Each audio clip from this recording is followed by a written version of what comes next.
వాక్య ధ్యానంకై 2వ దినవృత్తాంతాల గ్రంథము 24వ అధ్యాయం. 2వ దినవృత్తాంతాలు 24వ అధ్యాయం మొదటి 2 వచనాలు చదువుకుందాం.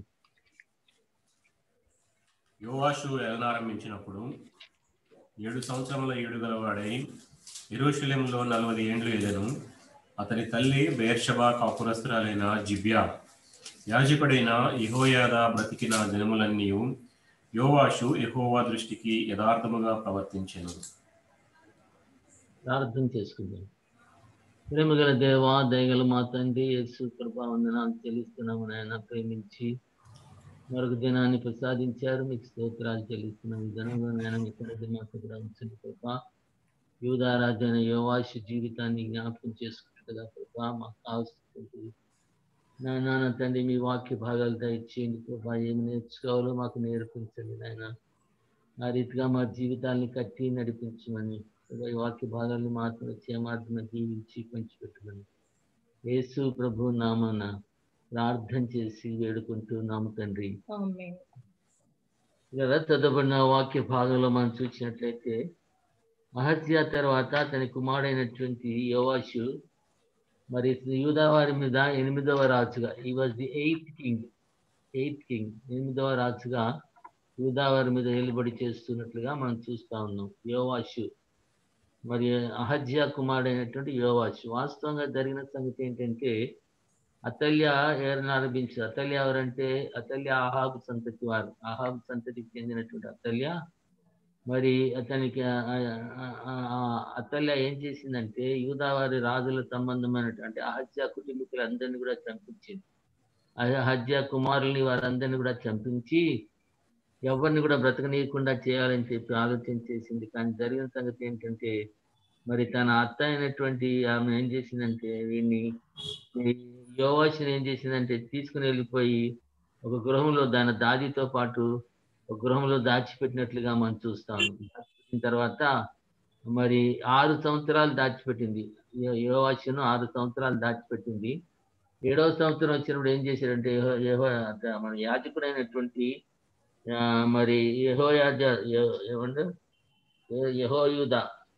యెహోయూదా అనేటువంటి యాజకుడు ఏం చేశాడంటే అందరినీ పిలిపించి లేవీయుల్ని ప్రజలందరినీ పిలిపించి 7 సంవత్సరాల వయసప్పుడు యోవాషుకి ఏం చేశాడంటే అతన్ని రాజుగా అభిషేకించినట్లుగా మనం చూస్తున్నాం. మందిరం తీసుకొచ్చాడు, మందిరం చుట్టూ కాపలా పెట్టాడు, అన్ని ద్వారాల దగ్గర ఉన్నది కాపలా పెట్టాడు. ఎవరు కూడా వచ్చి ఒకవేళ అతల్య వచ్చి ఎవరిని గొడవ చేస్తుందని చెప్పి మరి రాజు చుట్టూ కొంతమందిని పెట్టాడు, అన్ని ద్వారాల దగ్గర పెట్టాడు. ఆ రీతిగా పెట్టి మరి యోవాషును రాజుగా అభిషేకించినట్లుగా మనం చూస్తా ఉన్నాం.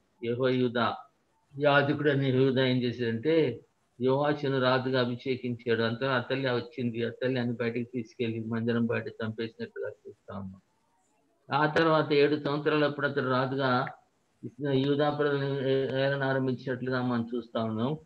అతడు ఏలనారంభించినప్పుడు 7 సంవత్సరాల వయసుకి వెళ్ళినటువంటి వాడు. అతడు 40 సంవత్సరాలు యూదా వారిని వెళ్ళినట్లుగా మనం చూస్తాం. ఈ రూల్ ఫర్ 40 years. 7 సంవత్సరాల వయసు అప్పటి నుంచి 40 సంవత్సరాలు అతడు మరి యూదా ప్రజల్ని పరిపాలించినట్లుగా చూస్తున్నాం. తల్లి పేరు అంటాం కదా జిబ్యా. ఆమె బెయేర్షెబా కాపురస్తురాలు. తల్లి పేరు ఏంటంటే జిబ్యా. ఆ తర్వాత యెహోయాదా ఏంటంటే అతనికి ఒక మెంటార్గా, లేకపోతే ఏమంటే అతనికి ఒక ఉపదేశకుడుగా, లేకపోతే ఒక గురువుగా ఉండి మరి తన యోవాషును నడిపిస్తూ వచ్చినట్లుగా మనం చూస్తా ఉన్నాం. కనుక యెహోయాదా అన్నంత కాలము చాలా చక్కగా దేవుని యందు భయభక్తులు కలిగి జీవిస్తూ వచ్చాడు. దేవుని యందు భయభక్తులు కలిగి దేవుని యొక్క మార్గాల్లో నడుస్తూ వచ్చినట్లుగా దేవుని యొక్క వాక్యంలో మనం చూస్తా ఉన్నాం. ఇతడు చేసినటువంటి కార్యాలన్నింటిలో గొప్ప కార్యం ఏంటంటే ఇతడు పరిపాలనలో మనకి జరిగిన సంగతి ఏంటంటే ఆయనకి దేవుని యొక్క మందిరాన్ని బాగు చేయాలి అనేటువంటి ఒక గొప్ప కోరిక అతనిలో ఉన్నట్లుగా మనం చూస్తాం. ఇతనికి 2 భార్యలు ఉండేవారు. 2 భార్యలను చేశాడు. యాజకుడు 2 భార్యలను పెళ్లి చేశాడు. చాలా మంది కుమార్తెలు ఉన్నారు. అయితే ఇతనిలో ఒక మంచి ఆశ ఏంటంటే ఇతడు దేవుని యొక్క మందిరం పాడైపోయింది కాబట్టి దేవుని యొక్క మందిరాన్ని బాగు చేయాలి అనేటువంటి ఒక మంచి ఆశ కలిగినటువంటి వ్యక్తిగా ఉన్నట్లుగా మనం చూస్తా ఉన్నాం. చూడండి ఒకసారి ఒక మాట 2వ దినవృత్తాంతాలు 24వ అధ్యాయం 5వ వచనం నుంచి 8వ వచనం వరకు చదవండి. 24:5-8. అతడు యాజకులను లేవీయులను సమకూర్చి, ఉమ్, మీరు యూదా పట్టణములకు పోయి ఉమ్, మీ దేవుని మందిరము బాగు చేయుటకై ఉమ్, ఇశ్రాయేలీయుల అందరి యొద్ద నుండి ధనమును ఏటేటా సమకూర్చుచు ఈ కార్యమును మీరు త్వరపెట్టవలనని వారికి ఆజ్ఞ ఇచ్చెను.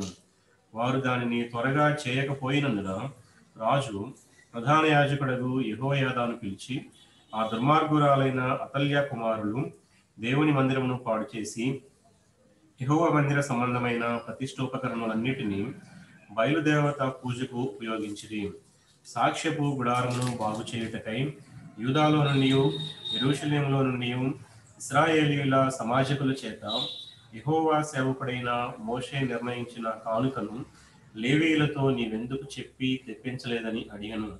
కాబట్టి ఇప్పుడు మనం చూసినట్లయితే యాజకుల్ని లేవీల్ని పిలిపించాడు. ఇశ్రాయేలు పిల్లలందరి దగ్గరికి వెళ్ళి మరి దేవుడు నియమించినటువంటి కానుకను మీరు వసూలు చేయమని చెప్పినప్పుడు వారు అంతగా పట్టించుకోలేదు. పట్టించుకోలేకపోవడాన్ని బట్టి మరి యాజకుడైనటువంటి యెహోయాదాను పిలిచి ఏం చేశారంటే కొంత కోపం చేశారు. ఎందుకు మీరు వసూలు చేయలేదని అడిగి ఆ తర్వాత మరలా వారిని పంపించినది ఏంటంటే విస్తారమైనటువంటి డబ్బులు వారికి వచ్చినట్లుగా మనం చూద్దాం. అక్కడే 11వ వచనంలో మనం చూసినట్లయితే 24:11 చూడండి. లేవీయులు ఆ పెట్టెను రాజు విమర్శించు స్థలమునకు తెచ్చుచూ వచ్చిరి. అందులో ద్రవ్యము విస్తారముగా ఉన్నట్టు కనబడినప్పుడెల్లా రాజు యొక్క ప్రధాన మంత్రియు ప్రధాన యాజకుడు నియమించిన పై విచారణకర్తయు వచ్చి పెట్టెలో ఉన్న ద్రవ్యమును తీసి యథాస్థానమందు దానిని ఉంచుచూ వచ్చిరి. వారి చొప్పున పలుమారు చేయుట చేత విస్తారమైన ద్రవ్యము సమకూర్చబడెను. కనుక ఇక్కడ మనం చూసినట్లయితే మందిర మరి ఆ రీతిగా ధనాన్ని సమకూర్చి విస్తారమైనటువంటి ధనం అంటే వారు ఒక కానుక పెట్టి తయారు చేసి ఆ మందిరం దగ్గర నిలపట పెట్టినట్లుగా దేవుని మనం చూస్తా ఉన్నాం. పెట్టినప్పుడు అనేకులు వచ్చి దాంట్లో కానుకలు వేస్తూ ఉండేవారు. నిండిపోయినప్పుడు అది ఖాళీ చేస్తూ ఉండేవారు. అలాగే ఆ రీతిగా అనేక సార్లు దానిలో వేసినటువంటి ధనం అంతా పోగు చేసినప్పుడు విస్తారమైనటువంటి ధనము వారికి వచ్చినట్లుగా మనం చూస్తున్నాం.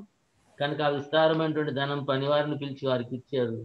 ఇచ్చి వారు పని చేస్తూ వచ్చారు, కానీ వారి దగ్గర లెక్క అడగలేదు. ఎందుకంటే ఆ పని వారందరూ కూడా నమ్మకస్తులు కాబట్టి వారి దగ్గరే మాత్రం కూడా లెక్క అడగలేదని దేవుని యొక్క వాక్యం మనం చూస్తాం. అయితే మట్టికు మందిరం మాత్రం కంప్లీట్ రిపేర్ అయిపోయినట్లుగా మనం 13 వచ్చిన చూడండి అక్కడే 24:13.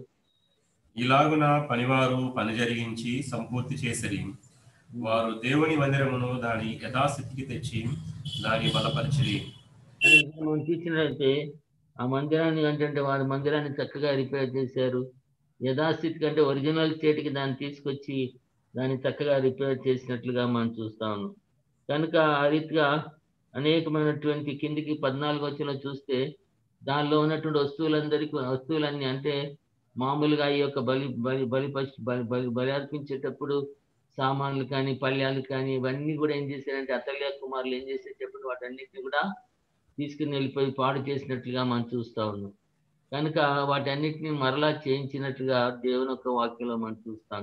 14 వచ్చిన చదవండి అక్కడే. అది సిద్ధమైన తరువాత మిగిలిన ద్రవ్యమును రాజునొద్దకును యెహోయాదా యొద్దకును తీసుకుని రాగా వారు దాని చేత యెహోవా మందిరపు సేవయందు ఉపయోగపడినట్లును దహన బలులను అర్పించటయందు ఉపయోగపడినట్లును ఉపకరణములను గరిటెలను వెండి బంగారముల ఉపకరణములను చేయించిరి. యెహోయాదా ఉన్న అన్ని దినములు యెహోవా మందిరములో దహన బలులు నిత్యమును అర్పింపబడిను. ఇక్కడ మనం చూసినట్లయితే మరి ఆ మందిరం తిరిగి దాని యొక్క యథాస్థితికి వచ్చినట్లుగా మనం చూస్తా ఉన్నాం. ఆ తర్వాత మందిరానికి కావాల్సినటువంటి వస్తువులన్నీ మిగిలిన ధనంతో వస్తువులన్నీ కూడా కొనిపించాడు. ఆ మందిరంలో బలులు రోజు కూడా జరుగుతూ వచ్చినట్లుగా మనం చూస్తాం. కనుక ఆ రీతిగా మరి యోవాషు ఏం చేశాడంటే చిన్నప్పుడు 7 సంవత్సరాలప్పుడు రాజుగా మార్చబడ్డాడు. అయితే అతను రాజుగా అయిన తర్వాత అతనికి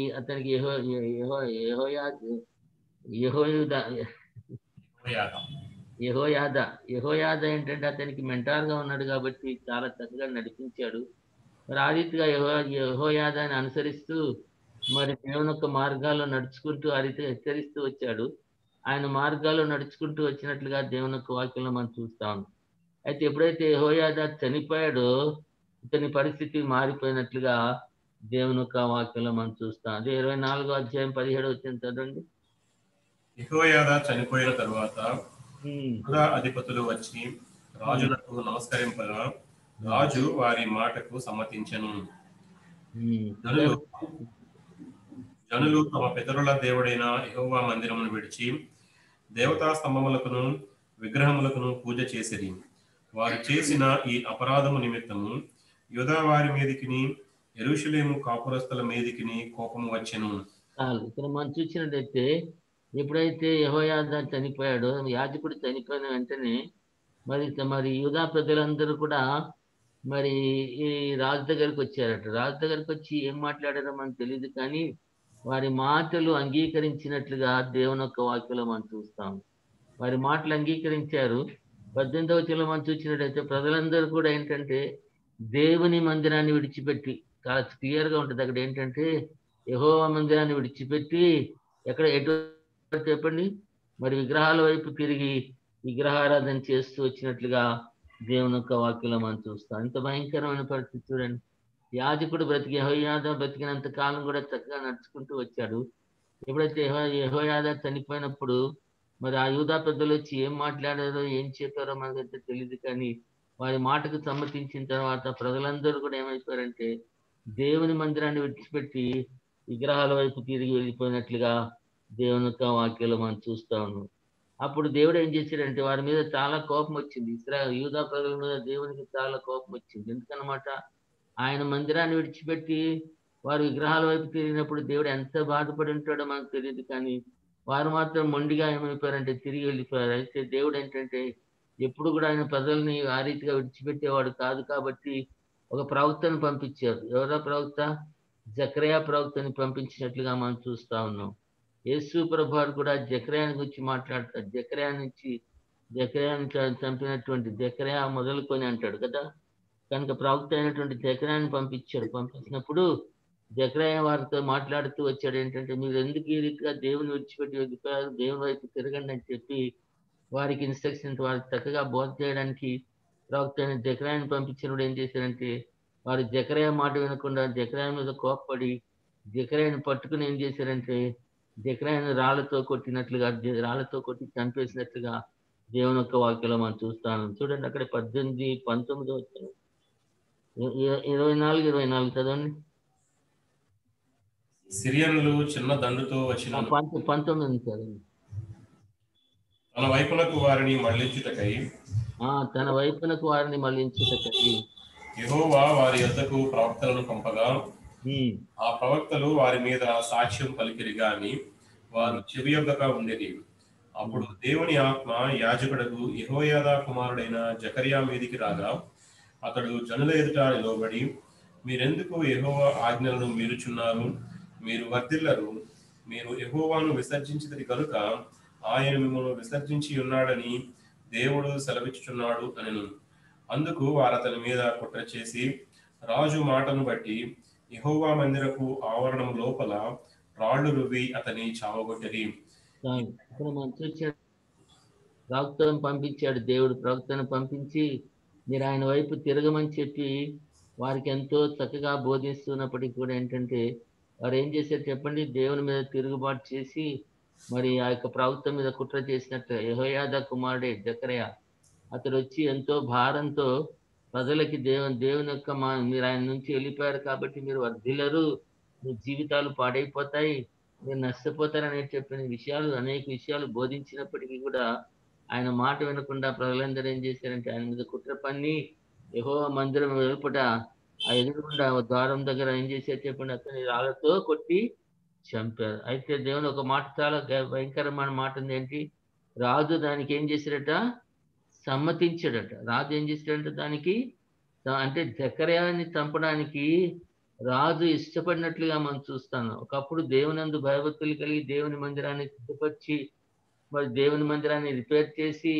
అనేకుల్ని చక్కని మార్గాల్లో నడిపించినటువంటి బాలుడైనటువంటి రాజు ఇప్పుడు ఏం చేసేది చెప్పండి, ఆయన ప్రవక్తని అనగా ఎవరైతే యెహోయాదా కుమారుడే జకర్యా ఎవరంటే ఆ ప్రవక్త కుమారుడే యాజకుని యొక్క కుమారుడు యెహోయాదా కుమారుడు జెకర్యా. కనుక ఆ కుమారుని ఏం చేశారు చెప్పండి? అతని మీద కుట్ర చేసి అతను ఏం చేశారంటే రాళ్లతో కొట్టి చంపేసినప్పుడు అతడు ఒక మాట అంటాడు చూడండి, చదవండి కిందకి. అతడు చనిపోనప్పుడు చనిపోయినప్పుడు యెహోవా దీన్ని దృష్టించిన దీనిని విచారణలోకి తెచ్చునుగాక అనెను. యెహోవా దీనిని దృష్టించి విచారణలోనికి తెచ్చునుగాక అని అంటున్నాడు. అంటే అన్యాయంగా దేవుడు పంపించినటువంటి ఒక ప్రవక్త మంచి మార్గాల్లో నడిపించాలని, వారు వర్ధిల్లే మార్గాల్లో సాగిపోవాలని దేవుడు పంపించి వారికి వర్తమానం పంపిస్తే ఆ ప్రవక్తను ఏం చేశాడు చెప్పండి? అతన్ని రాళ్లతో కొట్టి చంపినట్లుగా మనం చూస్తా ఉన్నాం. అదే ఈ విషయం మనం ఆలోచన చేస్తే స్టెఫను జ్ఞాపకం వస్తారు కదా. స్టెఫను దేవుని యొక్క వాక్యాన్ని చెప్తున్నప్పుడు ఏం చేశాడు చెప్పండి? అతని రాళ్ళు రువి అతన్ని చంపినట్లుగా మనం చూస్తాం. స్టెఫను అక్కడ అంటాడు కదా, ప్రభా వీరేమి చేస్తున్నారు, వీరికి తెలియదు కాబట్టి వీరిని క్షమించమంటాడు. అయితే ఇక్కడ చూసినట్లయితే యెహోవా ఈ విషయాన్ని చూస్తున్నాడు కాబట్టి ఆయన తీర్పు తీరుస్తాడనే సంగతి ప్రజలకి జ్ఞాపకం చేసినట్లుగా మనం చూస్తా ఉన్నాం పిల్లలు. కనుక ఒక రాజు ఏం చేసేది చెప్పండి? మరి చిన్ననాడే మరి తప్పించబడ్డాడు, యాజకుని చేతిలో పెరిగాడు, చక్కగా పెరిగి అనే విషయాలు నేర్చుకున్నాడు, దేవుని మందిరాన్ని రిపేర్ చేయించాడు, చక్కగా ప్రజలందరినీ కూడా మందిరంలో నడిపించి బలులు చక్కగా జరుగుతూ వచ్చాయి. ఆ బలులన్నీ కూడా చక్కగా రెగ్యులర్ గా జరుగుతూ వచ్చాయి. ఎప్పుడైతే యెహోయాదా చనిపోయిన వెంటనే యూదా ప్రజలు వచ్చి అతని మనస్సు తిప్పివేసినట్లుగా మనం చూస్తాము. ప్రజలు వచ్చి మనసు తిప్పివేస్తే తిరిగిపోతారా? కానీ ఇతను తిరిగిపోయినట్లుగా మనం చూస్తాం. తిరిగిపోయి ఏం చేసేది చెప్పండి? ప్రజలందరూ కూడా విగ్రహారాధన చేయడానికి వారిని విడిచిపెట్టేసినట్లుగా మనం చూస్తాం. అయితే దేవుడు ప్రేమ గలవాడు కాబట్టి ఆ ప్రజలు నశించిపోవడం ఇష్టం లేదు కాబట్టి దేవుడు ఏం చేశాడంటే ఆయన యాజకుని ఆయన యొక్క ప్రవక్తను పంపించి వారికి చక్కగా బోధించారు. మీరు వర్ధిల్లరు, మీరు నష్టపోతారు అనేటువంటి విషయాన్ని వారికి జ్ఞాపకం చేసి వారికి ఎంతో చక్కగా దేవుని మాటలు బోధించినప్పుడు ఆయనని లెక్క చేయకుండా ఏం చేసేది చెప్పిన అతని మాటలు త్రోసివేసి ఆయన రాళ్లతో కొట్టి చంపించారు. దానికి రాజు ఏం చేశాడు చెప్పండి? రాజు సమ్మతించాడట. అంటే జెకర్యాని చంపడానికి రాజు సమ్మతించినట్లుగా మనం చూస్తా ఉన్నాం. ఆ తర్వాత ఎప్పుడైతే ఈ రీతిగా జరిగిందో ఏమని చెప్పండి? సిరియా రాజు ఏం చేశాడు? యుద్ధానికి వచ్చాడు. సిరియా రాజు ఏం చేశాడు? ఈ యొక్క యూదా వారి మీదకి మరి ఈ యొక్క యోవాషు మీదకి రాజ్యం మీదకి యుద్ధానికి వచ్చినట్లుగా దేవుని యొక్క వాక్యంలో మనం చూస్తా ఉన్నాం. చూడండి, ఒక మాట చదవండి, 23వ వచనం చదవండి. ఆ సంవత్సరాంతమందు సైన్యము యోవాషు మీదికి వచ్చెను. వారు యూదా దేశం మీదికి యెరూషలేము మీదికి వచ్చి శేషము లేకుండా జనుల అధిపతులందరినీ హతము చేసి పట్టుకుని కొల్లసమంతయు దమస్కు రాజు నొద్దకు పంపిరి. సిరియనులు చిన్న దండుతో వచ్చినను యూదా వారు తమ పితరుల దేవుడైన యెహోవాను విసర్జించినందుకై యెహోవా వారి చేతికి అతి విస్తారమైన ఆ సైన్యమును అప్పగింపగా యోవాషుకు శిక్ష కలిగెను. కనుక ఇక్కడ మనం చూసినట్లయితే వారు దేవుని విసర్జించినందున వెంటనే ఏం చేసేది చెప్పండి? సిరియా రాజును పంపించి యోవాషుకు శిక్ష కలుగ చేసినట్లుగా మనం చూస్తాం. యోవాషుకు శిక్ష కలిగ చేశాడు. ఆ తర్వాత మనం ఆలోచన చేస్తే మరి యోవాషు చూసినట్లయితే అక్కడే మనం ఇంకొక మాట కిందికి చదవండి. వారు యోవాషును విడిచిపోయినప్పుడు అతడు మిక్కిలి రోగి అయి ఉండెను. అప్పుడు యాజకుడైన యెహోయాదా కుమారుల ప్రాణహత్య దోషము నిమిత్తము అతని సేవకులు అతని మీద కుట్ర చేసి అతడు పడక మీద ఉండగా అతని చంపిరి. అతడు చెప్పండి, యెహోయాదా కుమారుడైనటువంటి జెకర్యాని చంపినందుకు కొంతమంది ప్రజలు ఏం చేశారంటే అతని మీద కుట్ర చేసి అతను రోగి అయి మంచం మీద ఉన్నప్పుడు వారు వచ్చి అతను ఏం చేసేటప్పుడు అతని మీద పడి అతన్ని చంపివేసినట్లుగా మనం చూస్తా ఉన్నాం. ఆ తర్వాత మనం ఆలోచన చేసినట్లయితే అతడు రాజుల యొక్క సమాధులు అతని పాతిపెట్టలేదు, కానీ అతని వెలుపట పాతిపెట్టినట్లుగా మనం చూస్తున్నాం.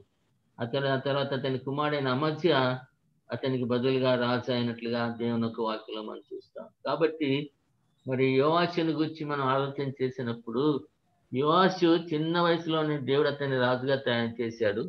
7 సంవత్సరాలప్పుడే రాజుగా అభిషేకించబడ్డాడు. మరి యెహోయాదా యొక్క ఆధిపత్యంలో ఉండి అతని యొక్క మరి అతన్ని ఎంతో చక్కగా నడిపించాడు. మరి దేవుని మార్గాల్లో నడిపించాడు. సమస్తాన్ని దేవుని యొక్క మందిరాన్ని రిపేర్ చేయడానికి ఎంతో ఆసక్తి కలిగినటువంటి వాడుగా ఉన్నాడు. ఆ రీతిగా ఉన్న తర్వాత ఎప్పుడైతే యాజకుడు చనిపోయాడో యూదా ప్రజలు అతని మనసును తిప్పివేసినట్లుగా మనం చూస్తాం. కనుక మన జీవితాల్లో కూడా మనం నేర్చుకోవాల్సిన సత్యం ఏంటంటే ఎంతగా దేవునిలో ఉన్నా సైతాన్ని ఎప్పుడు పడేస్తుందో ఎవరికి తెలియదు.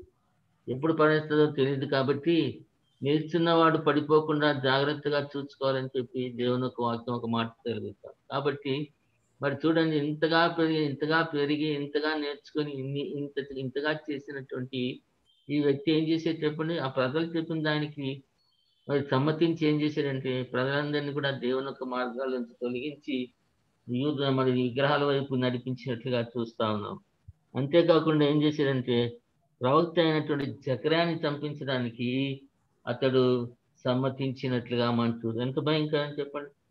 ఒక ఒక రాజు దేవుని ఎరిగినటువంటి రాజు దేవుని యొక్క ప్రవక్తను చంపించడానికి అతడు ఆ రీతిగా చేశాడు అంటే మాత్రం నిజంగా చాలా భయంకరమైనటువంటి పరిస్థితి. కనుక ఆ రీతిగా అతడు ఉన్నప్పుడు ఏం జరిగిందంటే దేవుడు అతని మీద కోపం వచ్చింది కాబట్టి అతడు ఏమైతే చెప్పండి, యెహోయాదా కుమారుడైనటువంటి జకర్యాని చంపించినందుకు ప్రజలు అతని మీద కుట్ర చేసి అతడు అంటే జబ్బు పడినప్పుడు అతన్ని చంపి అతని యూదుల సమాధుల్లో పాతిపెట్టలేదు కానీ బయట పాతిపెట్టారు. అతని కుమారుడైనటువంటి అహజ్యా అతనికి రాజయ్యాడు. ఇతడు యూదులను పరిపాలించినటువంటి ఎనిమిదవ రాజు. అదే రీతిగా ఇశ్రాయేలు గురించి మనం ఆలోచన చేసినట్లయితే ఆహాబు ఉంటున్నాడు కదా, ఆహాబుని గురించి ఇంతకు ముందు మనం విన్నాం. ఆహాబు ఇశ్రాయేలు ప్రజలను పరిపాలించినటువంటి 7వ రాజు. ఇతడు ఓమ్రీ కుమారుడు అంటాం. మొదటి రాజులు 16వ అధ్యాయం 29వ వచనం చదవండి. యూదా రాజైన ఆసా ఏలుబడిలో 38వ సంవత్సరమున ఉమ్రీ కుమారుడైన ఆహాబు ఇశ్రాయేలు వారికి రాజై షోమ్రోనులో ఇశ్రాయేలు వారిని 22 సంవత్సరములో ఏలెను. ఇక్కడ మనం చూసినట్లయితే ఈ ఓమ్రీ అనేటువంటి వ్యక్తి ఆహాబు కుమారుడు. మొదటి రాజులు 16వ అధ్యాయం 29వ వచనం.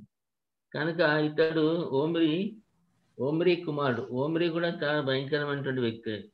ఆ తర్వాత ఆహాబు ఇశ్రాయేల్ ప్రజల్ని షోమ్రోనులో పరిపాలించడం మొదలుపెట్టి 22 సంవత్సరాలు పరిపాలించినట్లుగా మనం చూస్తాము. ఆహాబు యొక్క రికార్డ్ ఏంటంటే ఆహాబు ఇంతకు ముందు పరిపాలించినటువంటి ఇశ్రాయేల్ రాజులందరికంటే ఇంక్లూడింగ్ యెరోబాము కంటే చాలా భయంకరమైనటువంటి వికెట్ కింగ్ అనమాట. చాలా దుర్మార్గుడైనటువంటి మరి రాజు అని చెప్పి దేవుని యొక్క వాక్యం సెలవిస్తా ఉంది. అక్కడే మనం చూడండి 16వ అధ్యాయం 30వ వచనం చదవండి. ఉమ్రీ కుమారుడైన ఆహాబు తన పూర్వీకులను అందరినీ మించినంతగా యెహోవా దృష్టికి చెడుతనము చేసెను. అతని పూర్వీకులందరి కంటే ఎక్కువ యెహోవా దృష్టికి అందరికంటే ఎక్కువగా చెడుతనము జరిగించినటువంటి వ్యక్తి ఎవరైనా అంటే ఆహాబు. అంటే భయంకరమైనటువంటి విగ్రహారాధన చేస్తూ ప్రజలందరినీ కూడా విగ్రహారాధనలోకి నడిపించినటువంటి ఒక రాజు. ఇశ్రాయేల్ ప్రజలు యెహోవా దేవుని యొక్క ప్రజలు ఏర్పరచబడిన ప్రజలందరినీ కూడా ఏం చేశాడంటే భయంకరమైనటువంటి విగ్రహారాధనకి నడిపించినట్లుగా మనం చూస్తా ఉన్నాం. ఆ తర్వాత అతడు ఏంటంటే యెరోబాము నడిచినటువంటి మార్గంలో కంప్లీట్ గా నడుచుకుంటూ వచ్చినట్లుగా దేవుని యొక్క వాక్యంలో మనం చూస్తాం. 31వ వచనం చదవండి. అక్కడే నెబాతు కుమారుడైన యెరోబాము జరిగించిన పాపక్రియలను అనుసరించి నడుచుకొనుట స్వల్ప సంగతి అనుకుని అతడు సీదోనీయులకు రాజైన ఎత్బయలు కుమార్తె అయిన యెజబెలును వివాహం చేసుకుని బయలుదేవతను పూజించుచు వానికి మొక్కుచూనుండెను. మనకి ఇక్కడ మనం చూసినట్లయితే ఎవరిని సీదోన్ రాజైన ఎత్బయలు కుమార్తె అయినటువంటి యెజబెల్ని పెళ్లి చేసుకున్నాడు సీదోను. కనుక యెజబెల్ని పెళ్లి చేసుకున్నాడు. యెరోబాము నడిచినటువంటి మార్గంలన్నింటిలో కూడా అతను నడుచుకుంటూ వచ్చి, అంటే యెరోబాము భయంకరమైనటువంటి ఇశ్రాయేల్ ప్రజలందరూ కూడా విగ్రహారాధన చేయడానికి కారకుడు అంటే యెరోబాము. కనుక యెరోబాము ఏం చేసినట్టే ఇశ్రాయేల్ ప్రజలందరినీ కూడా విగ్రహారాధన నడిపించిన వాడు యెరోబాము. కాబట్టి ఆ యెరోబాము నడిచినట్లుగా అతని మార్గాల్లో నడుస్తూ మరి యెజబెల్ని వివాహం చేసుకున్నట్లుగా దేవుని యొక్క వాక్యంలో మనం చూస్తా ఉన్నాం. ఆ తర్వాత ఏదో చేసిన పని ఏంటంటే బయలుదేవతను పూజిస్తూ ఉండేవాడు. ఎక్కువగా ఇతను బయలుదేవతను ఇంట్రొడ్యూస్ చేసింది ఎవరయ్యా అంటే ఆహాబు. ఈ బయలుదేవతను ఇంట్రొడ్యూస్ చేసింది, బయలు పూజని ఇంట్రొడ్యూస్ చేసింది ఎవరంటే ఆహాబు. బయలుదేవతను ఇంట్రొడ్యూస్ చేసి ఏం చేసేది చెప్పండి? అతడు ఒక గుడి కట్టించినట్లుగా మనం చూస్తాం. 32 వచ్చింది చదవండి. షోమ్రోనులో తాను బయలునకు కట్టించిన మందిరమందు బయలునకు ఒక బలిపీఠమును కట్టించెను. మరియు ఆహాబు దేవతా స్తంభం ఒకటి నిలిపెను. ఈ ప్రకారం ఆహాబు తన పూర్వీకులైన ఇశ్రాయేలు రాజులందరికంటే ఎక్కువగా పాపం చేసి ఇశ్రాయేలీయుల దేవుడైన యెహోవాకు కోపం పుట్టించెను. ఇక్కడ మనం చూసినట్లయితే బయలుదేవతకి ఏం కట్టించాడట? బయలుదేవతను ఇంట్రొడ్యూస్ చేశాడు కొత్తగా. ఆ బయలుదేవతను పూజించడం అనేకులకి నేర్పించాడు. ఆ తర్వాత బయలుదేవతకు ఒక మందిరం కట్టించినట్లుగా చూస్తా ఉన్నాం. కనుక మందిరం కట్టించి ఒక దేవతా స్తంభాన్ని నిలిపినట్లుగా మనం చూస్తా ఉన్నాం. అదేంటంటే ఆ స్తంభం ఏమంటారంటే ఆశీర్వాదం అంటారు. 33 వచనంలో మనం చూసినట్లయితే చదవండి. అతని దినములలో బేతేలీయుడైన హియేలు యెరికో పట్టణమును కట్టించెను. అతడు దాని పునాది వేయగా అబీరాము అను అతని జ్యేష్ఠపుత్రుడు చనిపోయాను. దాని గౌనులనెత్తగా సెగూబు అను అతని కనిష్ఠపుత్రుడు చనిపోయాను. ఇది నూను కుమారుడైన యెహోషువ ద్వారా యెహోవా సెలవిచ్చిన మాట చొప్పున సంభవించెను. 32 వచనంలో మనం చూసినట్లయితే అక్కడ ఒక స్తంభాన్ని ఏం చేశారు? ఏం కట్టించారు చెప్పండి? దేవతా స్తంభాన్ని కట్టించినట్లేదు. దాని ఫుట్నోట్ చూస్తే ఏముంటుంది? అక్కడ ఆశేరా అని రాయబడి ఉంటుంది.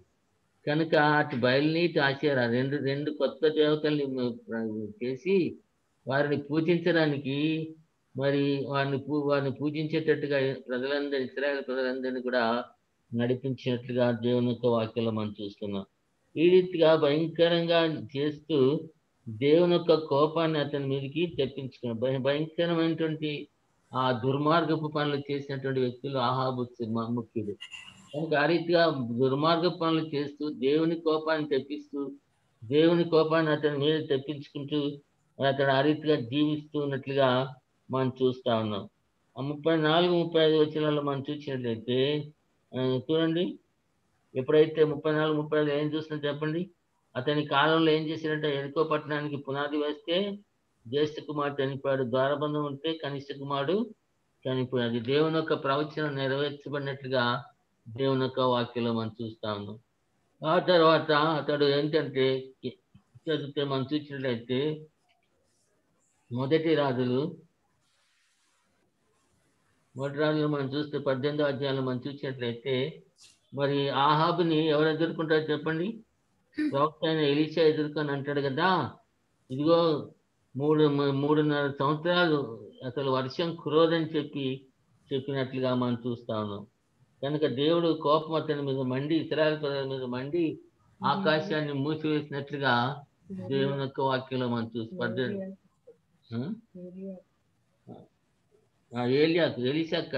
ఏలియాకి ప్రత్యక్షమై ఏం చేస్తున్నాడంటే అతనితో మాట్లాడినట్లుగా దేవుని యొక్క వాక్యంలో మనం చూస్తాము. కనుక ఆ రీతిగా వారు చేయడాన్ని బట్టి అతడు ఏం చేశాడంటే మరి ఏలియా ఏం చేశాడంటే వారికి ఒక సవాల్ పెట్టాడు. సవాల్ పెట్టి బయలు ప్రవక్తల్ని ఆచార ప్రవక్తలు అందరినీ కూడా ఆపిలో నంపించాడు.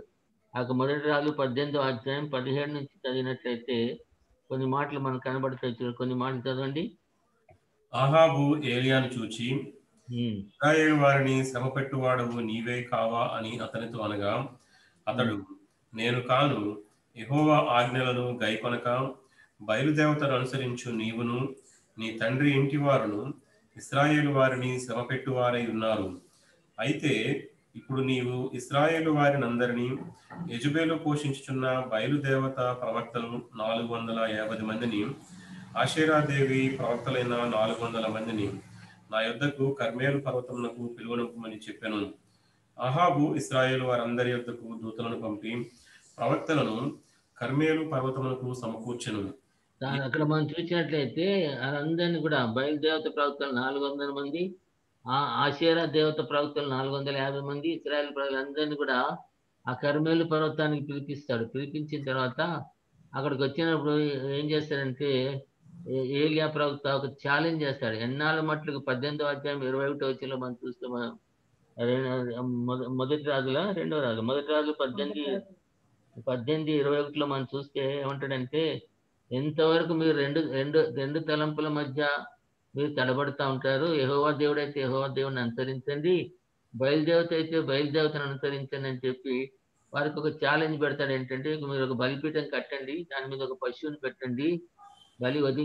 వధించినటువంటి పశువుని అక్కడ పెట్టి బయలుదేవతలు మీరు మీరు మీ ప్రవక్తలు మీరు ప్రార్థన చేయండి.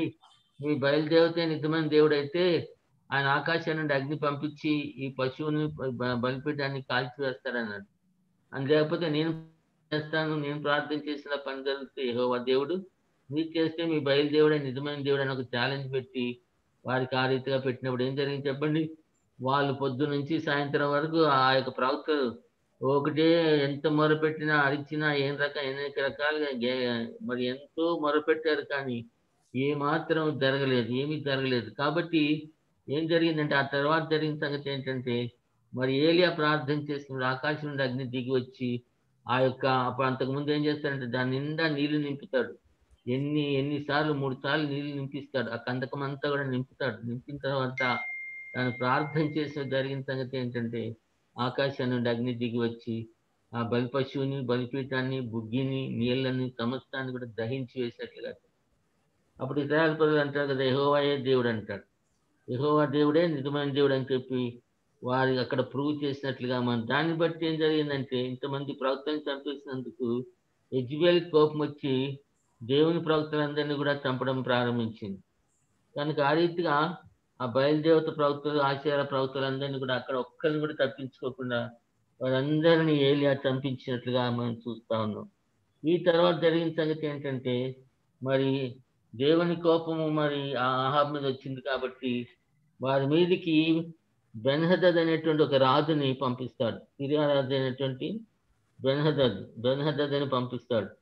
బెన్హదద్ అని పంపిస్తే బెన్హదద్ వచ్చి యుద్ధానికి వస్తాడు. యుద్ధానికి వచ్చినప్పుడు చాలా మంది 32 రాజుల సముఖంతో వస్తాడు. 32 కింగ్స్ కాన్ఫెడరేషన్ అన్నమాట. ఆ వారితో వచ్చి యుద్ధానికి వస్తాడు. ఎవరి మీద కంటే ఆహాబ్ మీదకి యుద్ధానికి వస్తాడు. చూడండి ఇక్కడ ఒక చక్కని సంగతి మనకు ఏమనిపిస్తుందంటే ఇంత పెద్ద రాజు ఇంత భయంకరమైనటువంటి విపరీతమైన సైన్యాన్ని తీసుకొచ్చి ఎక్కడికి వచ్చాడు చెప్పండి? మరి ఈ యొక్క ఆహాబ్ మీదకి యుద్ధానికి వస్తే దేవుని ప్రవక్త అంటాడు కదా, యెహోవాయే నిజమైన దేవుడు అని తెలుసుకున్నట్లుగా ఇదిగో నేను వారి మీద నీకు జయమిస్తానని చెప్తాడు. వారి మీద నీకు జయమిస్తుంది, నువ్వు వెళ్ళి యుద్ధం చేయమంటాడు. యుద్ధం చేయమంటే ఏం చేస్తాడు చెప్పండి? ఆహాబు వెళ్తాడు. వెళ్ళి ఏం చేస్తాడు? అద్భుతంగా వారిని జయిస్తాడు. సిరియా రాజు బెన్హదద్ పారిపోతాడు. పారిపోయి వెళ్ళిపోతాడు. వెళ్ళిపోయిన తర్వాత మరి ప్రవక్త అంటాడు, మరలా సంవత్సరానికి ఇతడు వస్తాడు కాబట్టి చూసుకో, ఈ సంవత్సరానికి ఇతడు వస్తాడు, వచ్చినప్పుడు మరలా నువ్వు సిద్ధంగా ఉండాలి రా యుద్ధానికి అన్నప్పుడు కరెక్ట్ గా మరలా 1 year అయిపోయేటప్పటికి ఏం చేస్తాడంటే మరలా బెన్హదద్ మరలా యుద్ధానికి వస్తాడు. మరలా దేవుడు ఏం చేస్తాడంటే దేవుడు ఏమంటాడు ప్రవక్త ద్వారా, నువ్వు వెళ్ళి నీకు జయమిస్తానంటాడు. వెళ్ళి నీకు జయమిస్తానంటాడు. జయమిస్తానన్నప్పుడు ఏం జరిగింది చెప్పండి? మరలా వెళ్ళాడు, మరలా జయించాడు. అయితే బెన్హదద్ ఏమైపోయాడు? పారిపోయి ఎక్కడో దాక్కున్నాడు. దాక్కుంటే ఏం జరిగింది చెప్పండి? ఆ యొక్క ప్రజలు బెన్హదద్ యొక్క శిష్యులు అక్కడ ఉన్నటువంటి వారు ఏం చేశారంటే యూదారాజులు చాలా కనికరం కలిగినటువంటి వారు క్షమిస్తారు కాబట్టి నిన్ను చంపకుండా మేము వెళ్ళి గోనెపట్లు కట్టుకెళ్ళి వారితో మాట్లాడతామంటే సరే వెళ్ళమంటాడు బెన్హదద్. వెళ్ళమంటే వారు వచ్చి ఆహాబును కలిసి అంటారు కదా, మీ ఆహాబు నీ క్షమాపణ కోరుతున్నాడు అని అన్నప్పుడు ఏంటంటే అతన్ని ఉన్నాడా, సజీవుడిగా ఉన్నాడా, పట్టుకురమ్మంటాడు. పట్టుకురమ్మని ఏం చేస్తాడు చెప్పండి? ఏం చేస్తాడంటే అతన్ని తీసుకెళ్ళి ఏం చేస్తాడంటే తన రథం మీద ఎక్కించుకుని నేను బెన్హదద్ సంతానం అంటాడు. అనుకుని ఏం చేస్తాడు చెప్పండి? అతని రథం మీద కూర్చోబెట్టుకుని అతన్ని తీసుకుని వెళ్తాడు పిల్లలు. దాన్ని బట్టి దేవునికి కోపం వస్తుంది, చాలా కోపం వస్తుంది. దాన్ని బట్టి ఏమవుతుందంటే దేవునికి చాలా కోపం వచ్చి దేవుడు ఏంటంటే అతన్ని మరి చంపించినట్లుగా మనం చూస్తా ఉన్నాం. ఒక మాట చదవండి, మొదటి రాత్రి 21వ అధ్యాయం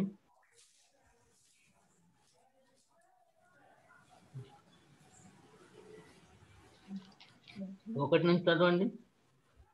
ఈ సంగతులైన తర్వాత ఇశ్రాయేలులో షోమ్రోను రాజైన ఆహాబు నగరును ఆనుకొని ఇశ్రాయేలు వాడైన నాబోతునకు ఒక ద్రాక్ష తోట కలిగి ఉండగా ఆహాబు నాబోతును పిలిపించి, నీ ద్రాక్ష తోట నా నగరును ఆనుకొని ఉన్నది కనుక అది నాకు పూల తోట కిమ్ము, దానికి ప్రతిగా దానికంటే మంచి ద్రాక్ష తోట నీకు ఇచ్చేదను, లేదా నీకు అనుకూలమైన యెడల దానిని క్రయమునకిమ్మని అడిగాను.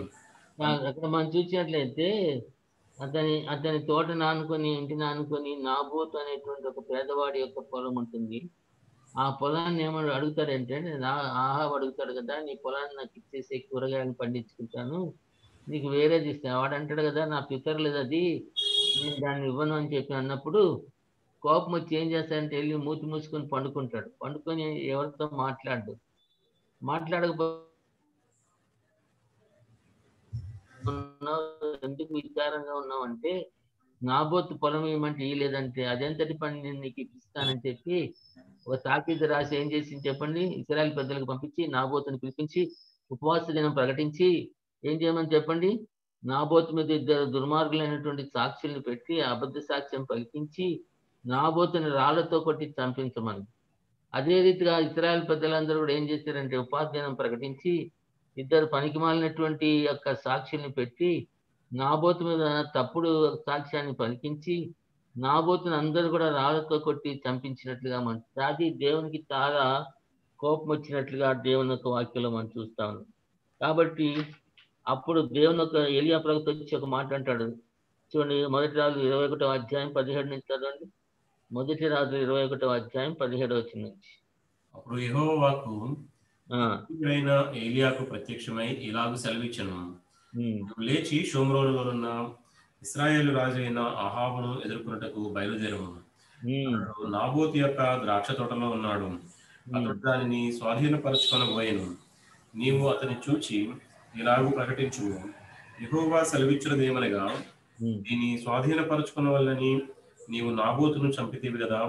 యెహోవా సెలవిచ్చినదేమనగా, ఏ స్థలమందు కుక్కలు నాబోతు రక్తమును నాకెను, ఆ స్థలమందే కుక్కలు నీ రక్తమును నిజముగా నాకునని అతనితో చెప్పెను.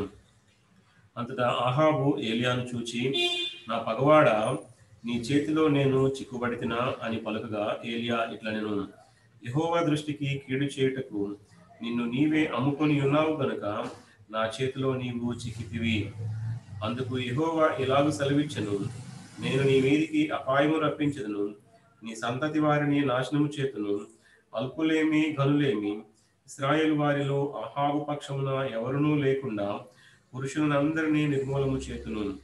ఇశ్రాయేలు వారు పాపం చేయుటకు నీవు కారకుడవై నాకు కోపం పుట్టించితివి కనుక నెబాతు కుమారుడైన యెరోబాము కుటుంబమునకును అహీయా కుమారుడైన బయషా కుటుంబమునకును నేను చేసినట్లు నీ కుటుంబమునకు చేయుదునని యెహోవా సెలవిచ్చున్నాడు. మరియు యెజెబెలును గూర్చి యెహోవా సెలవిచ్చినదేమనగా, యెజ్రెయేలు ప్రాకారమునొద్ద కుక్కలు యెజెబెలును తినివేయును, పట్టణమందు చచ్చు అహాబు సంబంధికులను కుక్కలు తినివేయును, బయటి భూములలో చచ్చు వారిని ఆకాశ పక్షులు తినివేయును అని చెప్పెను. మనం చూసినట్లయితే ప్రవక్త అయినటువంటి ఏలియా వచ్చి ఏం చేస్తున్నాడు, ఏం ప్రవచించాడు చెప్పండి. అహాబు మరి నాబోతుని చంపించినందుకు దేవుని యొక్క ఉగ్రత అహాబు మీదకి రావడాన్ని బట్టి ప్రవక్త అయినటువంటి ఏలియా చెప్తున్నాడు కదా, ఏ స్థలంలో యెజ్రెయేలు గ్రామంలో ఎక్కడైతే ఆ నాబోతు రక్తము మరి కుక్కలు నాకియో అదే స్థలంలో నీ రక్తాన్ని కూడా కుక్కలు నాకుతాయని చెప్పి యెజెబెలుని కూడా గురించి కూడా ప్రవచించి ఆ యొక్క ప్రవచనం చెప్పినట్లుగా మనం చూస్తాను. కనుక అయితే ఎప్పుడైతే ఈ మాటలు చెప్పినప్పుడు ఏం చేసేది చెప్పండి, నా అహాబు ఏం చేశాడు, కొంచెం పశ్చాత్తాపడినట్లుగా క్షమాపణ కోరినట్లుగా దేవుని యొక్క వాక్యంలో మనం చూస్తా ఉన్నాం. ఎందుకంటే దేవుని దగ్గరకు వచ్చి మొదటి రాజులు 21వ అధ్యాయం 27వ వచనం చదవండి. 27 అహాబు ఆ మాటలు విని తన వస్త్రములను చింపుకొని గోనెపట్ట కట్టుకొని ఉపవాసం ఉండి గోనెపట్ట మీద పరుండి వ్యాకుల పడుచుండగా యెహోవా వాక్కు తిష్బీయుడైన ఏలియాకు ప్రత్యక్షమై ఎలాగూ సెలవిచ్చెను, అహాబు నాకు భయపడి వినయముగా ప్రవర్తించుట చూచితివా? నాకు భయపడి అతడు వినయముగా ప్రవర్తించుట చేత ఆ అపాయము అతని కాలమునందు సంభవింపకుండా ఆపి అతని కుమారుని కాలమునందు అతని కుటుంబీకుల మీదికి దాన్ని నేను రప్పించెదను.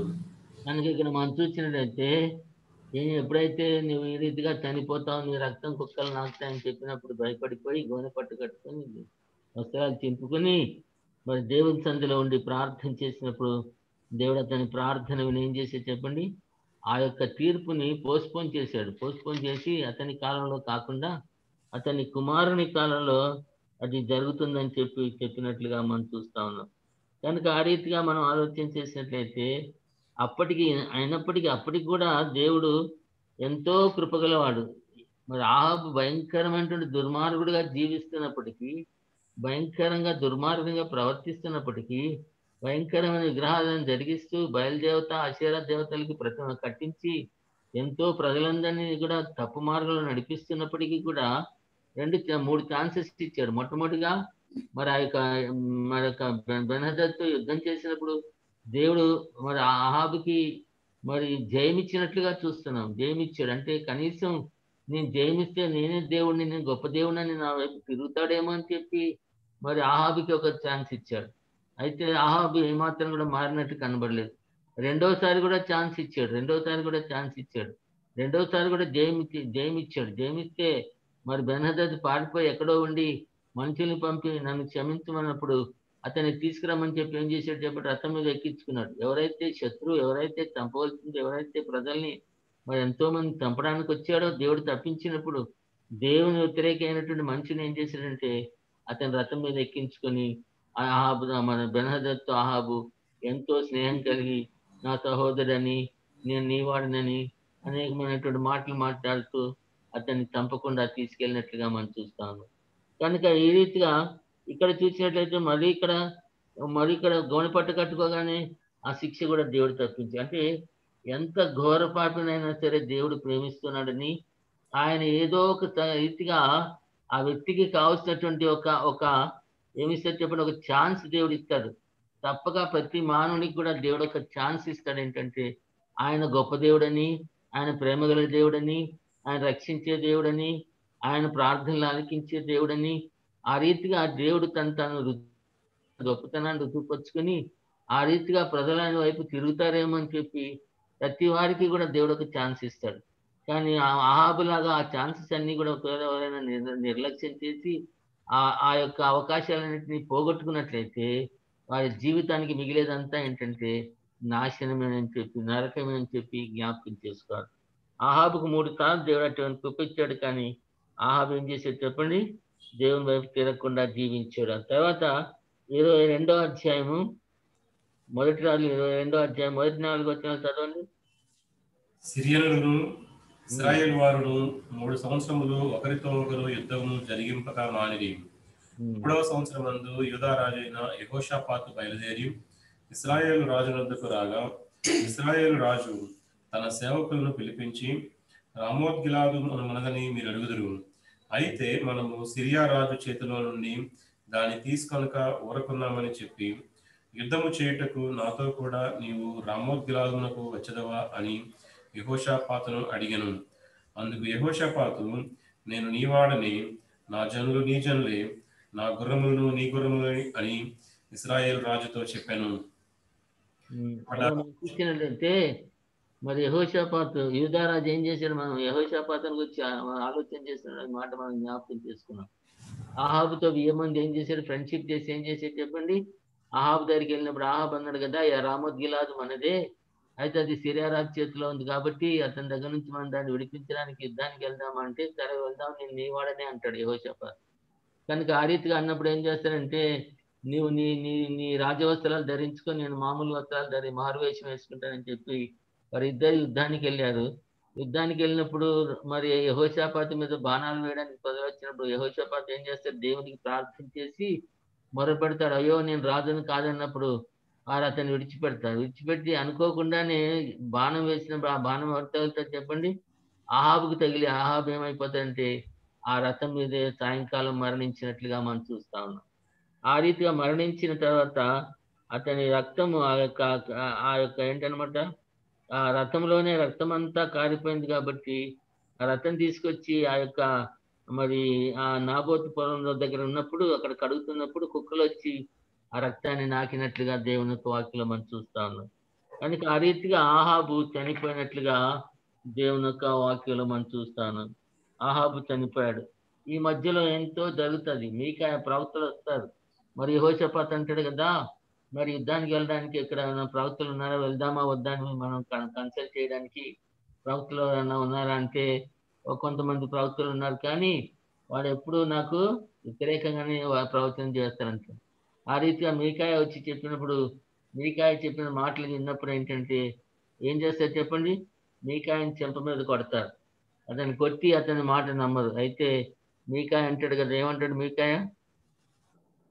దేవుడు ఒక అబద్ధ ప్రవక్తలకి అబద్ధం పెట్టి వాడి మనసులో అబద్ధాన్ని పెట్టించి నువ్వు గెలుస్తావని అబద్ధం చెప్పిస్తున్నాడు దేవుడే అని చెప్పి ఆ రీతిగా ఏం చేశారంటే వారందరినీ కూడా వెళ్ళారు, మొత్తానికి యుద్ధానికి వెళ్ళారు. మరి యెహోషాపాతు తప్పించుకుని పారిపోయాడు. మరి ఆహాబు మరణించినట్లుగా దేవుని యొక్క వాక్యంలో మనం చూస్తా ఉన్నాం.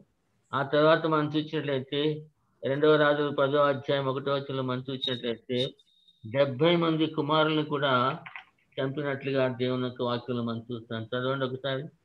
అతనికి 70 మంది కుమారులు ఉండేవారు ఆహాబుకి. ఆ 70 మంది కుమారులు కూడా చంపబడినట్లుగా మనం చూస్తా ఉన్నాం. మొదటి రాజు 20వ అధ్యాయం 42వ వచనం చదవండి.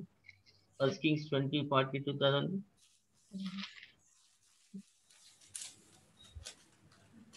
అప్పుడు అతడు యెహోవా సెలవిచ్చినది ఏమనగా, నేను శపించిన మనుషుని నీవు నీ చేతిలో నుండి తప్పించుకొని పోనిస్తివి గనుక వారి ప్రాణమునకు మారుగా నీ ప్రాణమును, వారి జనులకు మారుగా నీ జనులను అప్పగింపబడుదురని రాజుతో అనగా, ఇశ్రాయేలు రాజు మూతి ముడుచుకొనిన వాడే కోపముతో షోమ్రోనులోని తన నగరునకు వచ్చెను. 2వ రాజు 10వ అధ్యాయం మొదటి నుంచి మాటలు చదవండి. అతని 70 మంది కుమారు అంటే ఆహాబు సంతానం అంతా కూడా చంపబడతారు, ఒక్కరు కూడా మిగలరు. షోమ్రోనులో ఆహాబునకు 70 మంది కుమారులుండేది. యెహూ వెంటనే తాకీదులు రాయించి షోమ్రోనులో నుండి యెజ్రెయేలు అధిపతులకును పెద్దలకును అహాబు పిల్లలని పెంచిన వారికిని పంపి ఆజ్ఞ ఇచ్చినదేమనగా, మీ యజమానుని కుమారులు మీ యొద్ద ఉన్నారు, మరియు మీకు రథములను గుర్రములను ప్రాకారము గల పట్టణమును ఆయుధ సామగ్రియును కలవుగదా. కాబట్టి ఈ తాకీదు మీకు ముట్టిన వెంటనే మీ యజమానుని కుమారులలో ఉత్తముడును తగినవాడునైన ఒకరిని కోరుకొని తన తండ్రి సింహాసనం మీద అతనిని ఆసీనునిగా చేసి మీ యజమానుని కుటుంబీకుల పక్షమున యుద్ధమాడుడి. వారు ఇది విని బహుభయపడి, ఇద్దరు రాజులు అతని ముందర నిలవజాలకపోయిరే, మనమెట్లు నిలవగలమని అనుకొని కుటుంబపు అధికారియు పట్టణపు అధికారియు పెద్దలను పిల్లలను పెంచిన వారును కూడి యెహూకు వర్తమానం పంపి, మేము నీ దాసులము, నీ సెలవు ప్రకారము సమస్తము జరిగించదము, మేము ఎవరిని రాజుగా చేసుకొనము, నీ దృష్టికి ఏది అనుకూలమో దాన్ని చేయుమని తెలియచేసిరి. అప్పుడు అతడు 2వ తాకీదు రాయించి, మీరు నా పక్షము నుండి నా మాట వినుటకు ఒప్పుకొని ఎడల మీ యజమానుని కుమారుల తలలను తీసుకొని రేపు ఈ వేళకు యెజ్రెయేలునకు నా యొద్దకు రండని ఆజ్ఞ ఇచ్చెను. 70 మంది రాజకుమారులను వారిని పెంచిన పట్టణపు పెద్దల యొద్ద ఉండిరి. కావున ఆ తాకీదు తమకు పుట్టినప్పుడు వారు 70 మంది రాజకుమారులను పట్టుకొని చంపి వారి తలలను గంపలలో పెట్టి యెజ్రెయేలులో ఉన్న అతని యొద్దకు పంపిరి.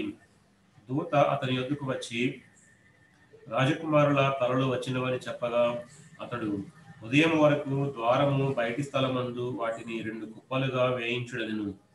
ఉదయమైనప్పుడు అతడు బయటికి వచ్చి నిలిచి జనులందరినీ చూచి, మీరు నిర్దోషులు, నేను నా యజమానుని మీద కుట్ర చేసి అతని చంపితిని. అయితే వీరందరినీ ఎవరు చంపిరి? అహాబు కుటుంబీకులను గూర్చి యెహోవా సెలవిచ్చిన మాటలలో ఒకటి నెరవేరకపోదు. తన సేవకుడైన ఏలియా ద్వారా తాను సెలవిచ్చిన మాట యెహోవా నెరవేర్చునని చెప్పెను. ఇక్కడ మనం చూసినట్లయితే ఆహాబు సంతానం అంతటిని, ఆహాబు చనిపోయాడు, యెజ్రెయేలు కూడా అదే రీతిగా చనిపోయింది, కుక్కలు తినేసి యెజ్రెయేలుని.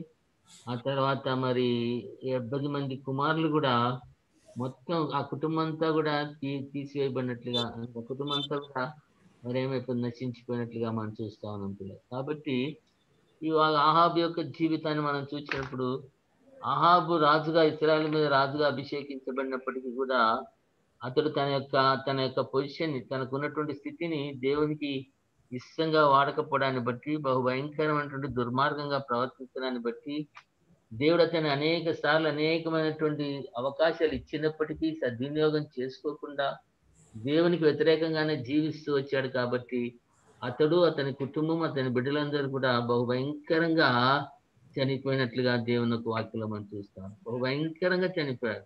చంపేశారు. వారిని తలలు నరికేశారంటే ఎంత భయంకరం! తలలు నరికేసి బొట్టులో వేసుకొని వచ్చారంటే, నిజంగా ఆ కుటుంబం ఎంత శాపగ్రస్తమైన పరిస్థితికి వెళ్ళిపోయిందనే విషయాన్ని మనం ఆలోచించాలి. కాబట్టి ప్రియులారా, దేవుడిచ్చిన అవకాశాలని పోగొట్టుకున్నట్లయితే చాలా నష్టపోతాం. ముమ్మారు దేవుడు అవకాశం ఇచ్చాడు కానీ, నిజమైన మార్పు లేకుండా అతడు మా విగ్రహాల వైపే తిరిగాడు కానీ, దేవుని వైపు తిరగనందుకు అతడు, అతని భార్య, అతని కుమారులందరూ కూడా నశించిపోయినట్లుగా దేవుని యొక్క వాక్యంలో మనం చూస్తాం. అదే రీతిగా జోసేయ కూడా చక్కగా భయభక్తులు కలిగి జీవించాడు కానీ, ఆ పెద్దల యొక్క మాట విని ప్రజల్ని మరలా దేవునికి దూరంగా నడిపించాడు. ఆ తర్వాత జోసియా కూడా చంపబడినట్టుగా చూస్తా ఉన్నాం. కనుక ఆ రీతిగా మనం ఆలోచన చేసినట్టయితే దేవుని అందు భయభక్తులు కలిగి స్థిరమంగా దేవుని వెంబడిస్తూ దేవునిలోనే సాగిపోతూ దేవుని మీద ఆధారపడి జీవించినప్పుడు దేవుడు ఎన్నడూ కూడా మనం విడిచిపెట్టేవాడు కాదు. ఆయన మన నడుస్తూ తోడుగా ఉంటాడు, సహాయం చేస్తాడు, ఆశీర్వదిస్తాడు, అన్ని విషయాలను నడిపించి దీవించి కాపాడేటువంటి దేవుడని మన దేవుని యొక్క వాక్యం ద్వారా నేర్చుకుంటున్నాం. దేవుడి మాటలు దీవించలేదు. ప్రార్థన చేసుకున్నాం. ఎవరైనా